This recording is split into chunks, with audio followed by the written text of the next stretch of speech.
I've got some really, really big news to share with you guys. So the PTR for December 2021 is coming out tomorrow. And the winter, it's going to be the December monthly update that we're going to be looking at. It is going to be like crazy. It's not as massive as the last one in a way, but some of the changes are way more impactful than the changes we saw in the November monthly update 1.1. So I don't know if it's going to be 1.2 or whatever, but it is crazy, guys. There's some pretty big changes. They are reworking the watermark system entirely. They are reworking endgame crafting and like some mechanisms with that. They're doing stuff with cosmetics, and then obviously there's going to be the winter stuff. So there's like a winter event going on, and it's going to give us a lot of repeatables and dailies and things to do every single day to keep us occupied so we're not bored to death and like me where I'm so burnt out. Let me go ahead and go through these patch notes with you. It is pretty amazing. So we got the December PTR announcement. Hello adventurers, Aeternum is an ever-evolving world, and as such we continue our efforts in providing our players with an assortment of ongoing new features, content, and changes, similar to the activities leading up to our latest major update. We are approaching the release of our next large patch and would like to once again invite you all to participate in the next cycle of our public test realm. So PTR, if you guys aren't familiar with PTR, it'll be in your Steam library, and you'll be able to start playing. Like the servers will go up tomorrow apparently. And they want us to test things, check for bugs, report bugs, crashes, things like that. They're probably not going to change any major thing. If you go in there and you're like, oh, this thing's unbalanced, they probably won't change it. The main things that they are looking for are like, when I jump off this rock, I explode and die, or when I use this new feature, it makes me fall through the map. Like, they're looking for those types of issues. So if you want to help them with that, be sure to report those types of issues. Also, if you just want to check these things out ahead of time just to see what it's like, you can go ahead and hop in tomorrow. They're going to open up December 3rd, 10 a.m. Pacific time, which is 1 p.m. Eastern time, and then 6 p.m. if you are in Europe, for most of Europe. And then there are only going to be 2 worlds available at first, which is US East and Central Europe. And it'll appear in your Steam library. It'll be in your Steam library, and the servers will go up, around that time. So during this iteration, though, this is what we're going to see. So new limited time content. It's the Winter Convergence Festival. Okay, so this one's kind of weird, but the holiday of the Winter Convergence has arrived in Aeternum, marked by the appearance of increased snowfall and northern lights in the sky. I think he meant AKA Aurora Borealis. This is a time of duality and dichotomy as the Yeti, the Winter Wanderer, comes to the land. While in the settlements, gifts are exchanged to mark the passing of the year. Outside of the safety of the walls, there rages a wintry war between the positive forces of winter, slumber and perseverance, championed by the Winter Wanderer's positive side, and the negative forces of winter, death and stagnation, are championed by the Winter Wanderer's negative side. The player takes on the cause of the Winter Wanderer to collect winter tokens from repeatable events across the island, able to turn them into a holiday shop containing rare and cosmetic items. The Winter Wanderer's positive aspect grows in power with each token collected and turned in. Icy winds and the Winter Wanderers bring with them new armors, weapons, furnishings, skins, consumables, and a delightful present gifting emote, all themed off the wonderful Aeternum holiday of the Winter Convergence. Okay, we got Winter Villages. The Winter Wanderer has set up 4 villages to facilitate the joy and cheer of Winter Convergence. Visit these villages in Everfall, Monarch's Bluffs, Weaver's Fen, and Brightwood to meet the Winter Wanderer and carry out his holiday quest. I don't know if that's I guess that's going to be separate from the main settlements. There's going to be out in the field somewhere. We'll see. That's what it sounds like. And I'll be checking all this out tomorrow on the PTR. I'll probably live stream it if I'm feeling okay. So be looking forward to that.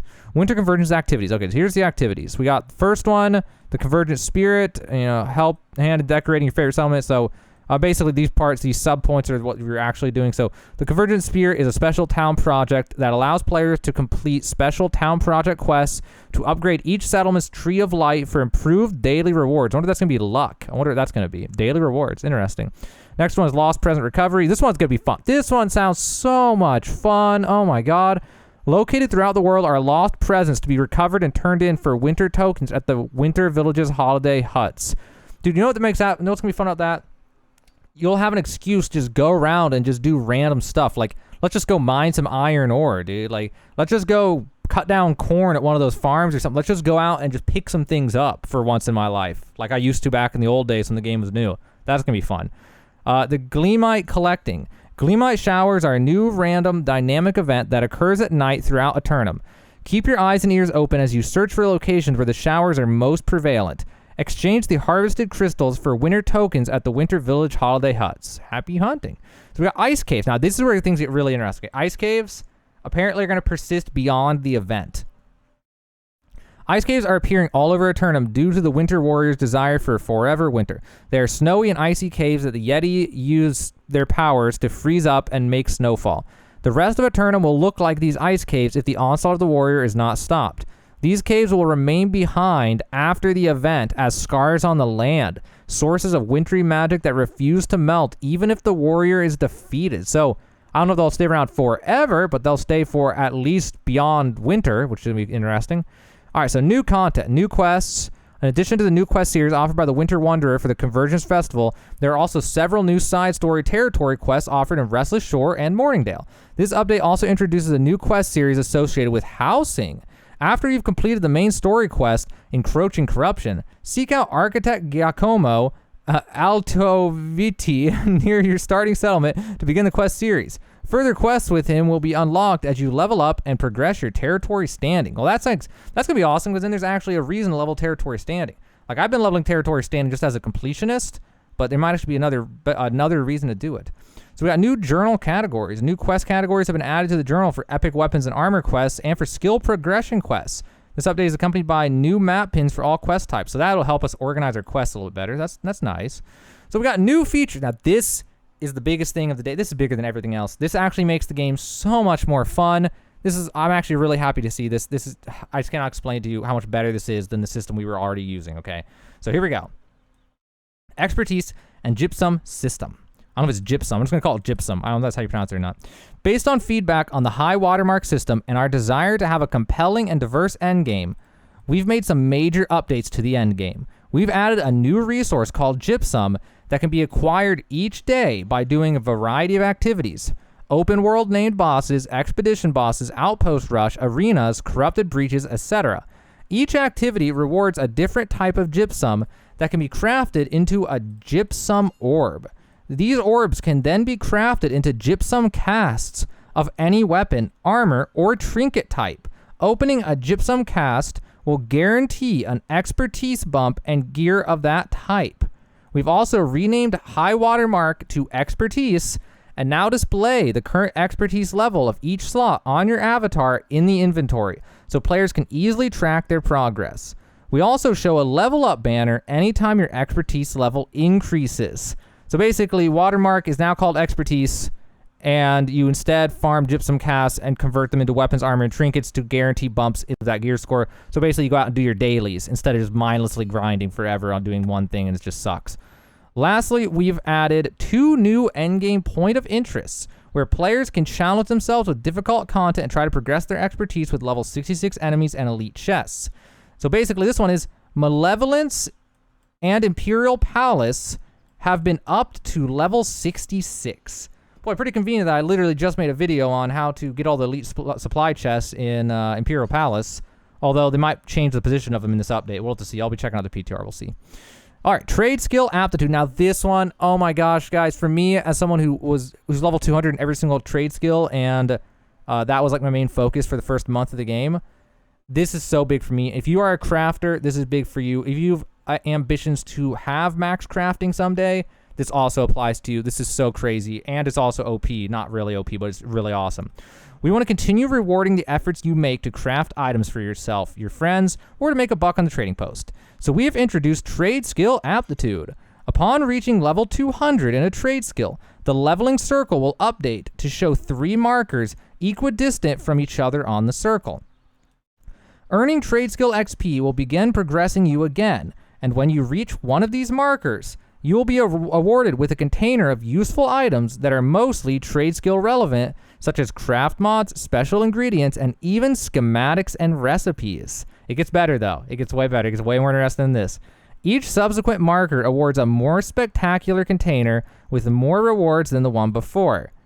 Gaining enough XP to go all the way around the circle will increment the aptitude counter by 1. This counter will keep counting so you can keep track of how many times you've wrapped your progression around the top level. We have also introduced a new type of reward with this system, equipment patterns. This is going to be so awesome, guys. Equipment patterns are crafting artifacts that enable you to craft a guaranteed gear score 600 item that has a specific appearance. So we can get custom gear, and when we get our, like, crafting is the new end game. This is going to be awesome. Pattern, I mean, it already was the end game, but it's going to be guaranteed end game. Patterns require a significant amount of powerful crafting resources to create, but guarantee a gear score 600 item. Patterns still roll perks, and players have the normal amount of control over their outcome with craft mods and Azoth. Equipment patterns have a small chance to drop from Arcana, Weaponsmithing, Armoring, and Engineering aptitude reward caches. So now the end game grind for crafting is eternal, which I am thrilled about. So now I actually have a reason to go try to make money with crafting, as opposed to getting crafting to 200 and then being like, I'm just burnt out. What am I even doing this for? Do I really want to be like, I'm crafting furniture, making storage chests, 1K, your mats, blah, blah, blah, blah, blah. Like, do I want to deal with that? No, I didn't want to deal with that. But now do I want to deal with it? Probably not, but maybe I will. And if you want to do that kind of thing, now you're going to be thrilled to do that kind of thing. It's going to be amazing. That change, this is literally, these two changes right here are insane, guys. Changes the entire end game. In my opinion, makes this game 10 times better to play in the end game. Like, I'm actually going to be enthused to get on again instead of being burnt out, because the end game system actually makes sense now. And me crafting, I can actually have bragging rights for, I'm not just level 200, I'm level 200 and like 700 circles, it spins on the circle or whatever, you know, whatever it's going to go to. So that'll be cool, like bragging rights and just something to work towards will just add fun for me, at least personally, forever. That'll be so much fun. All right, so then PvP balance changes. Due to an issue in our initial PvP damage formula that caused low gear to be more beneficial in damage mitigation, we have updated our formula. Also, if you guys didn't know, I hadn't tested it, but apparently low gear score armor gave you more damage mitigation than high gear score armor, and people just never talked about it. I don't know if it was true or not. I saw something about it before, though. We look forward to hearing your feedback on this update. So, PvP damage formula update. We adjusted the way armor mitigation is calculated to use enemy gear score value instead of your average gear score. To adjust for the difference in armor mitigation, we increased the damage to low-level players due to higher-level players and reduced the damage the higher-level players due to lower-level players. Also, crit damage application. Critical damage bonuses from masteries or perks are now applied additively instead of multiplicatively. I don't know if I said that right. On average, this will reduce the extra damage they provide by a small percentage. Lastly, we got buffer windows. A general consistency pass has been done across all weapons to adjust the buffering windows for dodges, abilities, and basic attacks. The updated buffer windows starts when the first frame of the attack that would deal damage, or on the first casting frame in the case of abilities that do not deal damage. So, I wish I had an explanation for you guys on that one, but that one's a little bit over my head. I'm not 100% sure on that. Maybe it'll make things less glitchy with attacking. Somebody knows, and they're going to comment and be like, you're so dumb, you don't know. And I'm sorry, I am dumb, I don't know. Okay. And then there's just basic PTR facts, how do I get on, can I transfer, whatever, blah, blah, blah. Also, when you go to do the PTR, guys, you get to pick what level you want to be. So you go, do you want to be level 1, do you want to be level 60, do you want to be level 20, or something like that. They give you a bunch of caches full of gear and items, so you can just test out anything you want. So even if you aren't interested in this update, if you ever wanted to play with builds, and you'd be like, what would it be like if I was a Mastery 20 Void Gauntlet with a Mastery 20 Musket with Int and Dex and then a set of Strength or some random garbage, you know, like any combo you can imagine. You could try it on the PTR for free. If you run out of items, just delete the character and make a new one and try again. It's literally an opportunity to try any build you ever want to try while this is open. So it's like every time these are open, it's a great opportunity for you to test things without actually having to test things. You know what I mean? So that's a PTR. It's massive. It's amazing. These changes, I cannot get over this. Like, I don't even give a flying F about any of this winter stuff, okay? I mean, it's going to be fun. It's definitely fun. But compared to these new features, the expertise gypsum system, and then the endgame crafting thing, compared to that, everything else doesn't even matter. I don't even care what they said. They could say, we're going to add mounts. I wouldn't even care compared to these two changes. These two changes actually make the game make sense at the end game. So I personally am absolutely thrilled about this. Okay, so there's also a dev blog about it that just came up as I was making this video. So they're talking about it again. They're reworking this. They discussed the big 3 changes. So we got expertise gypsum system. So we're going to go in more detail. So let me kind of read through this for you a little bit. This news called expertise. Expertise will govern the highest drops you can get per slot, much like High Watermark did. But starting early 2020, it'll also govern the effectiveness of your gear. This means if your Warhammer expertise is 520 and you equip a 550 gear score Warhammer, the weapon's effective gear score will be reduced to 520. While we understand to some players this may result in a temporary reduction in power, we believe in the long run this result is a more rewarding progression loop that can't be bypassed by buying gear off the trading post. Okay, that's really what in the world? So what if I craft a 600? So literally, like, is it gonna make it so unless I actually want to go do the grind, I can't have good gear? That's gonna be kind of shitty, guys. Oh my god, I'm kind of losing my enthusiasm suddenly. A major improvement. I mean, still good for the people who want to grind though, but for crafters though. Anyway, a major improvement provided by expertise is that a player's expertise per slot is displayed on an inventory screen, as well as in the average expertise of all equipped gear.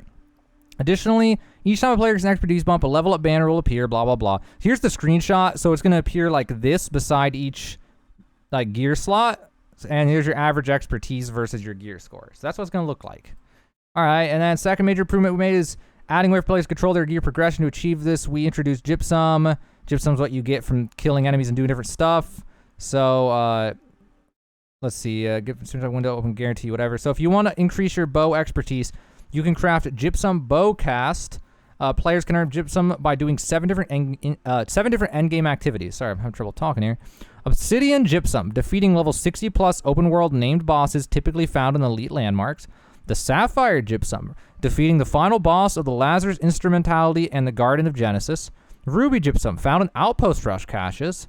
Emerald gypsum, found in trade skill aptitude reward containers. Citrine gypsum, found in arena caches. Amethyst gypsum, found in breach caches. Topaz gypsum, found on hostile creatures level 55 plus, but only after consuming a special attunement potion that can be crafted at a tier 5 camp. Well, that's gonna be kind of okay. I'm down. We believe that providing different ways to collect gypsum will allow players to play a variety of content while always finding at least a few activities they love to progress in their gear score. Engaging those activities for 30 to 60 minutes a day will earn players enough gypsum of that type to craft the gypsum orb, except for Topaz, since the attunement potion can only be crafted once per week. Oh my god. You better use that thing effectively then. After players have earned sufficient gypsum for an orb, they won't earn more for 23 hours. Oh my gosh, so you're, oh my god. Oh, now I'm starting to wonder. Okay, now this system maybe not so great. Now this is, so they're hard capping our progression. So we'll talk about this in a second. Gypsum orbs can then be crafted into gypsum casts of any weapon, whatever. You can only craft any type of cast once per day.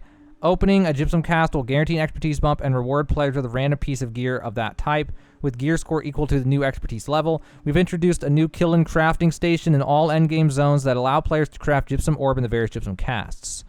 Now that we've turned down the general chances of getting an expertise bump to compensate for the guaranteed bumps that were added with gypsum, elite chest odds were reduced a little, but open world named enemies were reduced a lot. But we have increased up the amount your expertise increases with each bump to make gypsum casts and the random bumps feel more valuable. Okay, so there still are random bumps. Oh, thank God for that. Okay, because otherwise this was about to turn a 180 and go from me being excited to me thinking this sucks. That's okay. We'll talk in a sec though. We'll get back to this in a sec. We'll loop back around. So reward improvements. To ensure our endgame activities provide compelling rewards for the effort and risk involved, we've reviewed them and made some adjustments. Continue to audit our rewards and each activity and further adjustments. For this round, we have focused on expeditions. Our goal is that expeditions are super rewarding experiences since they require time investment to craft an orb and are challenging content. We've made 4 adjustments to make them more rewarding. So, each expedition boss will guarantee a random expertise bump. We fixed all chests in Lazarus Instrumentality and Garden of Genesis so they have a chance to provide endgame expertise bumps. Added item shards as a guaranteed drop for expedition bosses and as a chance to drop from elite chests. Added guaranteed sapphire gypsum drops for each expedition boss. Item shards are a new crafting ingredient that enables player to craft an item with a specific attribute bonus on it while still being able to use a craft mod to guarantee a perk. Oh, whoa. Item shards are guaranteed to drop from expedition bosses that have a chance to drop from elite chests in expeditions and elite landmarks. And as discussed above, we've added gypsum to a variety of our endgame activities. This should make all those activities more rewarding, since they will result in gear progression and 1 guaranteed good drop from opening the gypsum cast. We felt that War and Invasion were already rewarding enough, and due to their limited availability, wanted to be careful about making them even more rewarding. That's fair, I understand that. Arena bosses also guarantee an additional random expertise bump, which along with the citrine gypsum hopefully make them rewarding activities now. Okay, we'll loop back around that in a second, okay? Let's look at some of the other things. Difficulty adjustments. We made several adjustments in the endgame difficulty to compensate for some accidental overtuning we did in November. Accidental overtuning. Oh, sorry. We improperly set several enemies to a difficulty level above what we intended. Okay. With these changes, we hope to find a middle ground between the too easy and endgame content we had pre-November and the overtuned HP sponges we had afterwards. The upcoming December release notes will provide more specifics on those changes. Remember, level 66 elite landmarks are supposed to be really hard, requiring very optimized gear and consumables. With the changes to expertise, players can progress their gear in a variety of ways before venturing to those endgame areas. We've also modified 2 other elite landmarks to become endgame point of interest: Malevolence Malevolence and Imperial Palace / Northern Dynasty Shrine are now level 66. And 8 elite chests were added. Oh, they're going to add more chests? Oh my gosh, I'm going to have to make a video on this, guys, on how to do the new elite chest run in these new areas that have even more. Okay, that'll be fun. Now there'll be an end game, like how to cheese them so you can just get them solo. You don't actually do anything. We'll see if we can get them on. Well, maybe some of them might not be doable. We'll see. Now there will be an end game open world area in each of the end game territories: Evanscale Reach, Shattered Mountain, Eden Grove, and Reekwater.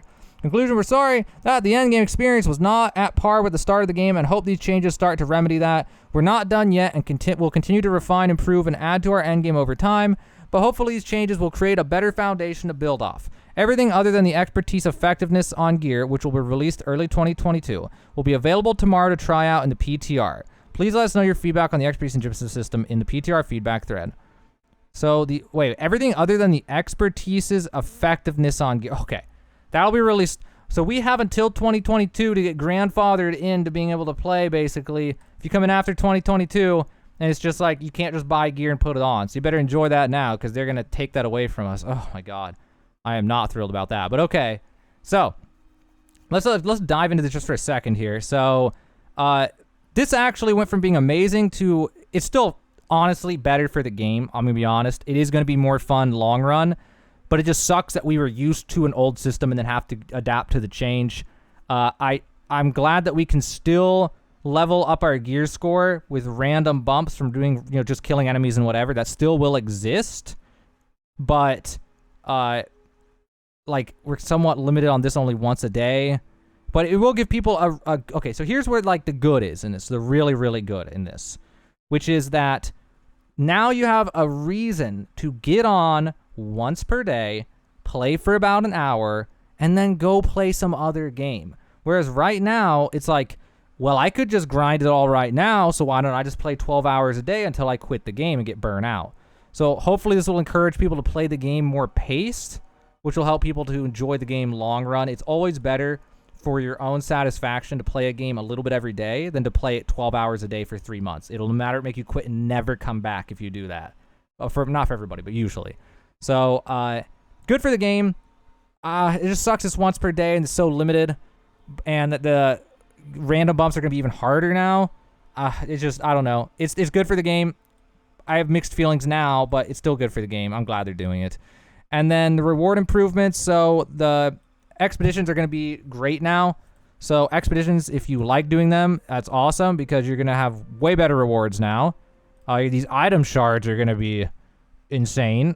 Item shards are going to be super nice. Super nice. It looks like expeditions are now going to be the way to go to get your best gear possible, more quickly. It's going to be the easiest way to do it quickly, especially once you have your watermark up, unless they're crafting. So, this is a reason to get your armoring and weaponsmithing up, I guess.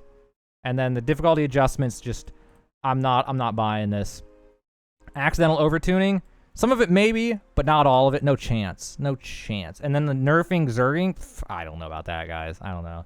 But that's it. I had to add this into. Hopefully, don't post something right as soon as I publish this, because then it's just, oh my gosh. I was in the middle of rendering the video and had to come back because they had added this. I was like, oh crap, they added this. So I had to tack this into the video. Sorry, it's a long video. I know. Oh my god, long video. If I'm feeling up to it tomorrow, when this goes live, I'm going to try to stream this and check out all the changes. It's going to be very interesting. I can't wait to see how it all goes. If this video helped you, be sure to consider subscribing. I post New World news all the time, New World guides, chest routes, money routes, just whatever I can think of to help you guys out while you're here playing New World. But that is it for this video. That is the PTR. That is what is on it. I hope you guys are as excited as me because I'm extremely excited for the future of New World after this update.